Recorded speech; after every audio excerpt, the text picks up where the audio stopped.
আসসালামু আলাইকুম। আলহামদুলিল্লাহ, অবশেষে পাকিস্তানের মধ্যস্থতায় ইরান, ইরান, আমেরিকা ও ইসরায়েলের ২ সপ্তাহের যুদ্ধবিরতিতে সম্মত হয়েছে এবং এটি হয়েছে সম্পূর্ণ পাকিস্তানের মধ্যস্থতায়। এই পাকিস্তান এবং ইরানের সাথে সমঝোতার মাধ্যমে, এই আলোচনার মাধ্যমে এই যুদ্ধবিরতি ঘোষণা করা হয়েছে এবং এটি আম ডোনাল্ড ট্রাম্প সম্মত হয়েছেন এবং এর মধ্যেই ইরান ১০টি শর্ত জড়িয়ে দিয়েছে। যেই ১০টি শর্তের মানা হবে এবং আলোচনা হবে, সেটির উপর ভিত্তি করেই এই হবে, যুদ্ধবিরতি থাকবে ২ সপ্তাহ।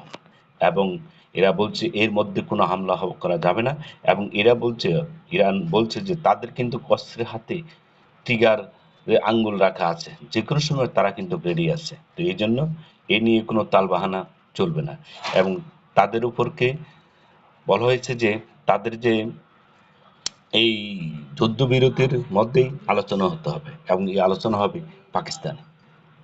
আলহামদুলিল্লাহ, এই পাকিস্তানের সহযোগিতায় দেখেন আল্লাহর কি রহমত, আল্লাহর মর্জি হয়েছে যে তারা এই যুদ্ধবিরতির সম্মতির জন্য অগ্রগামী ভূমিকা রাখতে পেরেছেন, তার জন্য শুকরিয়া আদায় করতেছি।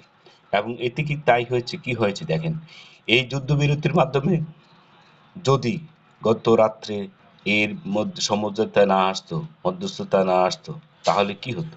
সারা বিশ্বের জন্য একটা দুঃসংবাদ বয়ে আনতো। কি না কি করতো এই আমেরিকা, যার জন্য সারা বিশ্ব অন্ধকারে নেমে যেত। এখনই তো যা হচ্ছে তা সারা বিশ্বকে টালমাটাল অবস্থা করে রেখেছে। তো আমরা এই জিনিসটা শুনে খুব আনন্দিত হয়েছি।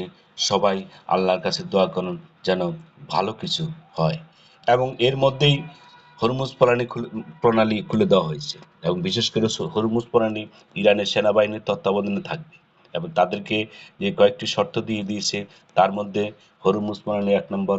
তারপরে দেওয়া হয়েছে যে আম তাদের পারমাণবিক যে বিষয়গুলো আছে, সেই বিষয়গুলাকে তাদেরকে অধিকার দিতে হবে এবং তাদের উপর আমেরিকার যত নিষেধাজ্ঞা আছে, সব নিষেধাজ্ঞা তুলে নিতে হবে এবং তাদের এই যে যুদ্ধ হয়েছে, যুদ্ধের যে ক্ষয়ক্ষতি হয়েছে, তার জন্য ক্ষতিপূরণ দিতে হবে। এই শর্ত নিয়ে টোটাল, এই সকল নিয়ে টোটাল ১০টি শর্ত আছে। এর মধ্যে আরও আছে যে পুরা মিডল ইস্ট থেকে আমেরিকান সৈন্য, আমেরিকানদেরকে সরে যেতে হবে। আর হলো ফিলিস্তিন, আফগানিস্তান, ফিলিস্তিন এবং লেবাননে যে যুদ্ধ চলতেছে সেগুলো বন্ধ রাখতে হবে।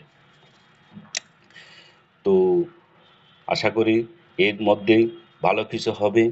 আমরা সবাই আল্লাহর কাছে দোয়া করি যেন ভালো কিছু হয়। সবাইকে ধন্যবাদ। আসসালামু আলাইকুম।